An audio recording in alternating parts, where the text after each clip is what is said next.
what's going on, guys? Welcome back to the GM. It is your guy Boulanger. Up next on the GM, the consequences of farming. Let's talk about it. So I've already laid out 9 players I believe the Baltimore Ravens have farmed out to other teams. Farming, again, is when you draft a player, you develop him, let him grow, let him prove himself, and then you feed him to another team. We have 9 examples of that, and other people have put into the comment section other players that I didn't even mention into the mix. And so in this particular video, I'm gonna give you 4 decisions that the Baltimore Ravens should have made. It was absolutely possible that they could have made them, but they didn't. And then we're gonna end up with some consequences, the true consequence of farming. Let's get into it. 4 different decisions that the Baltimore Ravens could have made and should have made are: 1, retaining CJ Mosley after he had proven himself to be a Pro Bowl high level player. That's decision number 1. Decision number 2 was to keep, or is to keep, Matt Judon in house to be that number 1 edge rusher for the Baltimore Ravens, which we did not have. Decision number 3 would be to select T. Higgins or Michael Pittman at the bottom of the first round in the 2020 draft. Um, Decision number 4 would have been to retain Geno Stone after we had enough evidence that he could absolutely do it on the field. All right, let's talk about the results of these decisions. If the Baltimore Ravens keep CJ Mosley and give him the New York Jets deal, 5 years and $85 million, that comes out to about $17 million a year. They don't need to draft Patrick Queen in 2020. If the Baltimore Ravens keep Matt Judon in, I think it was 2020, it makes their team defensively better, because if you got a better pass rush, you have better secondary play. Okay? If the Baltimore Ravens don't need to draft Patrick Queen in 2020, then now T. Higgins and or Michael Pittman become an option for a young, talented Lamar Jackson. You understand what I'm saying? So now when you come forward from that 2020 season, the 2021 draft is different. Because if you draft T. Higgins, you don't need to draft Rashad Bateman. You can still draft a young Odafe Owe to go along beside Matt Judon and learn and grow beside a savvy veteran. All right?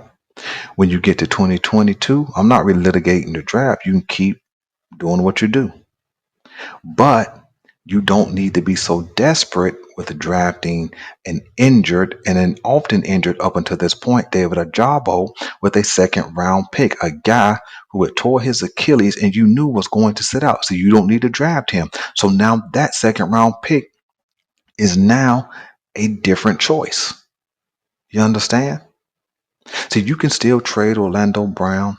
I don't really like the trade, but whatever. You can still trade Marquise Hollywood Brown. I don't really like the trade, but whatever, because you already have a guy who's proven himself. You already have an edge rush who's proven himself. You already have a middle linebacker who's proven himself. So now when you come forward, you don't need to sign Marcus Williams, because Geno Stone has already been proving himself. You don't need to trade for Roquan Smith and give up a 2nd and a 5th and then $100 million contract, because CJ Mosley is still proving himself. You see, if you make those 3 decisions, your desperation in how you draft changes. Now we wouldn't be sitting around questioning, why don't the Baltimore Ravens invest in the offensive line? That's the real question. How can you have a franchise quarterback, a 2-time MVP, but there is no sign of a first or second round left tackle or right tackle until you get to the 2024 draft makes no sense. That's because they've been desperate to find replacement parts for guys they have let walk out of the door. That's the reason why they trade for Roquan Smith, because they let CJ Mosley walk out of the door. Why don't we tell the truth? When CJ Mosley would have been $15 million cheaper. That's the reason why they're still talking about, hey, we need some depth at safety. We need some depth at safety, because you draft Marcus Williams, who has not been able to stay on the field, but you let a young talent like Geno Stone walk to the enemy for a cheap contract. See, you don't let a first round pick and Patrick Queen walk out of the door because you've used that first round pick on somebody else. See, the results are different. Therefore, our team is different. We're not sitting around as a fan base wondering who's going to really step up um, at our offensive line. Who's really going to step up behind Zay Flowers at wide receiver? Is it going to be Rashad Bateman, or is it going to be Devontae Walker? Who is it going to be? We're not wondering that. Why? Because we made proven decisions earlier that don't have a resounding impact later. We're not as talented this season as we were last season. You see, and some of the reasoning that I've heard this offseason that the Baltimore Ravens couldn't be that active in free agency was because of Lamar Jackson's contract. That's not so. The reason why the Baltimore Ravens couldn't be as active this season is because of $100 million Roquan Smith deal that didn't have to happen, and a Marcus Williams deal that didn't have to happen. Why don't we hold them responsible for that deal? See, that's $170 million of contracts given out to two defensive players. You're never going to get $100 million worth of value out of Roquan Smith. You're never going to get $70 million out of Marcus Williams. So if we make different decisions early, we're not as desperate late, but we're just as good on defense and we're better on offense because our talent is better. The offensive line has had years to improve because we've been drafting different. Now, when we show up in the AFC Championship last year, all you're doing is replacing Roquan Smith with CJ Mosley. I'm not saying Mosley's better. I'm not saying Roquan's better. I'm saying based on the statistics from the last 3 years, they played about equal. So you're going to get similar results. But I bet Odafe Owe is better because the person teaching him and molding him and mentoring him was Matt Judon, a 4-time Pro Bowler. So we walk into the AFC Championship looking better, and then not to mention the difference we look on offense. See, because now it's not Odell Beckham on a bad $15 million deal. It's T. Higgins with a good running mate in Zay Flowers. See how much different? Just a few different decisions. A few different decisions. Now I know that's hindsight is 2020, but now let's talk about the real consequence. See, the real consequence for the Baltimore Ravens is this has been a 10-year process of letting talent walk out the door, starting with the draft in 2014, coming all the way to the current time, which is 2024. That's 10 years. And I've shown you 9 players who and that's a mixture of first rounders and all, who are no longer Baltimore Ravens, proven guys on the field. Guys who left and vacated positions of need. When they traded away Marquise Hollywood Brown, they didn't replace him. When they traded away Orlando Brown, they didn't replace him. So not only were those already positions of need, you traded away and made vacant spots and removed depth. But here's the consequence. You guys ready for this? The consequences are that this has become a Baltimore Ravens habit. Farming players out has become a habit. And sometimes a habit can form and you not even know that it's happening. You see, the Baltimore Ravens began to draft and develop talent in 2014 with CJ Mosley, and then Zadarius Smith, and then Matt Judon, and then the other 9 players that I mentioned, but not only the 9 I mentioned, but the players you guys also mentioned. And if we whittle it on down, this has become an EDC habit. This has been happening more and more. Not that it didn't happen under Ozzy, but this has been happening more and more under EDC. See, we celebrate EDC for late season pickups and late in the off season signings and things of that nature. But we also need to kind of be more scrutinizing when we're looking at what he's actually done in his decision making. Think about if the Ravens keep Mosley, keep Judon, and draft T. Higgins. How much better are we with $20 extra million in cap space right now this offseason?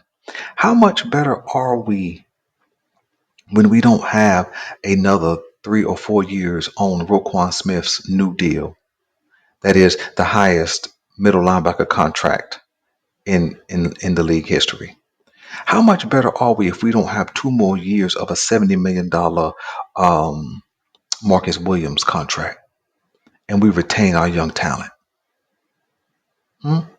Even though Mosley by now is, getting long in the tooth, even though Judon by now is getting long in the tooth, our drafting would have been different. But let's be more specific with the consequence. See, because it's becoming a habit, we got guys right on our roster that may be in danger of being farmed out.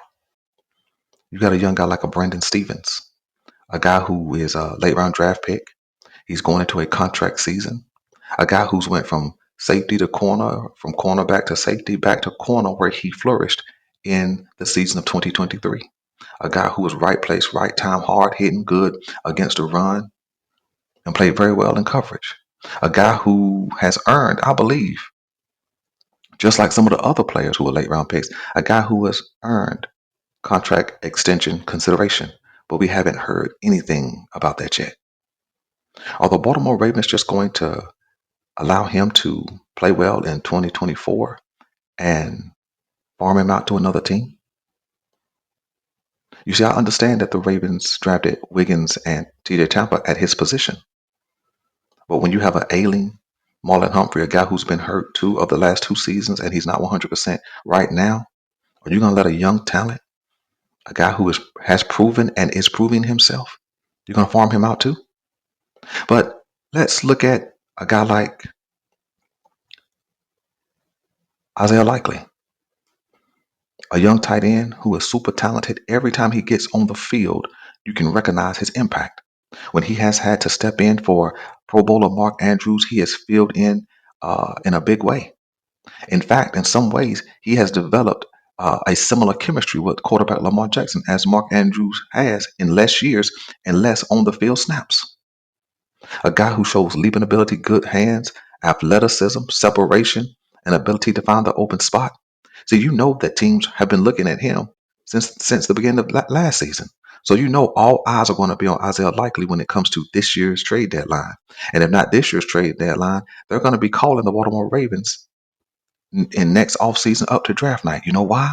Because they have an understanding that the Baltimore Ravens have the potential to farm out a player like Isaiah Likely.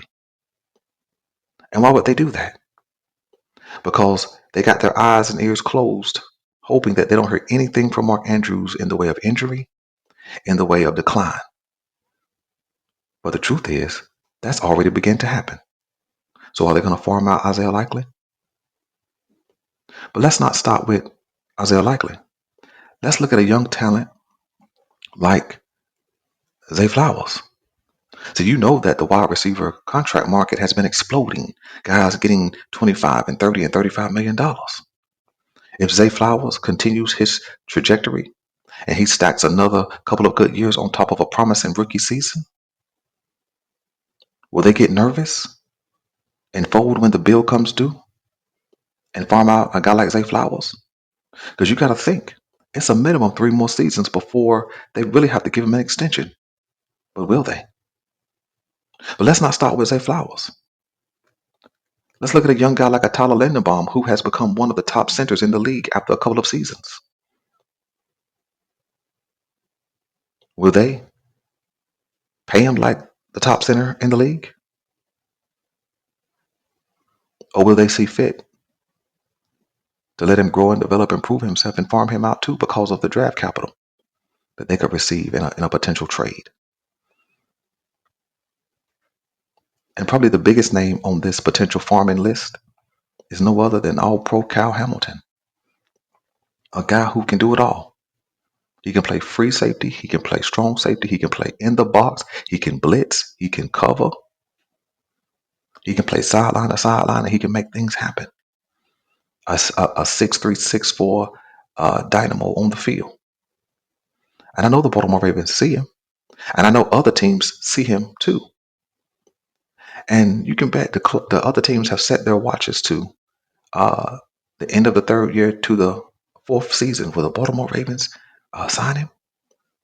Well, it's almost a guarantee they pick up his fifth-year option. But will they pay him $100 million? Williams has got 70 and has not proven anything. Another young guy down in Tampa, Anton Winfield Jr., he just got 84 million, I believe. So you know if Kyle Hamilton is already all pro his second year, if he just maintains his play, he's at $100 million. Will the Baltimore Ravens pay that bill when it comes due? Or will they look at draft capital? You see, it's not a big deal to think that, well, they're first round picks, so they're going to be protected. The Baltimore Ravens are guaranteed to keep those guys because we've seen first round picks leave this team. We've seen other proven Pro Bowl level players also get farmed out. Will the Baltimore Ravens do what they need to do when it's time? Or will we see more of the same in this EDC led era? I'm your guy Boulanger. This is the GM, and I'm out.